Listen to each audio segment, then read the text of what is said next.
What's up, Solid Steppers? It's Miss Ward coming to you from rainy South Florida. I'm just sitting here thinking about the appliance repair industry. I just got off the phone with a young man, one of my little mentees, and you know, I took some classes with this kid and really great potential, but he really going through it when it comes to finding a job in appliance repair, and a job that actually makes his skill set and what his ultimate goals are.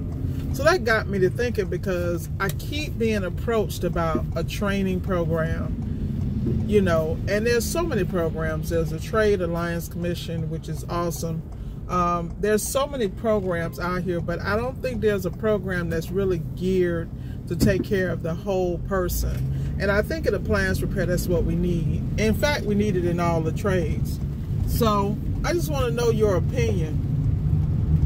In my personal opinion, if you provide a transitional program that trains people, dislocated workers, or at-risk youth, or what have you, to get into the industry, I feel like the program needs to be all-inclusive. I feel like you need to provide housing, education, life skills, and all that. And I think that a lot of times people think people can just go to school and get out here and be thrown out here and make it work.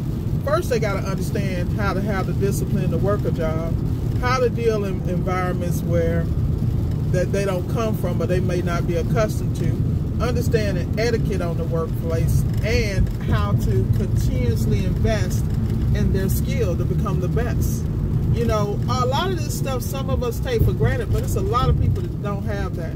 You know, we look at the Job Corps of the world, we look at Goodwill Industries. All these places provide training, you know, for a lot of the trades actually, or entry level to the trades. But where do the students end up? I mean, who's really tracking the data? So let me know. Just what the hell is you doing, old man? See, y'all better get y'all people, man. See what I'm talking about? I ain't gonna be able to do it, boy. I'm telling you. See, like me, I need some extra training, obviously. This redneck about to get shot. Point blank range. Anyway, yeah, I said it. It's all good. I'm sure we all say whatever in our cause. But the reality is, you know, life is too short for us not to get out here and help people from all walks of life, because America is hurting when it comes to the trades. And I feel like we need to come up with programs that are 360, all-inclusive. You can give somebody a trade. You give them a trade and they go out here and start working. They might have other habits, other issues that impede their ability to be successful and to have steady income. How many of you guys know guys out here, some of the best techs in the world, but they got so much personal drama, they can't even realize they own greatness, you know what I mean? And I think that we have to take care of the whole person when it comes to training, when it comes to really building up America and the fabric of America. You know, the America was built on the backs of the trades, and it is what it is. And that's the middle class, is the trades. Like, there's so many economic implications when it comes to the trades. And whether you have your own business or you work for somebody, at the end of the day, you gotta win. And like I was just talking to another one of my students that's fielding offers right now. And it's like insane out here, because the reality is some of these jobs, you know, consider themselves high-end, starting people at 70, 80, 90 G's a year, you know, gonna train them. You know, but I also am very clear that they got a quota of 8 jobs a day, 5 completes, whatever. You know, everybody got their matrix.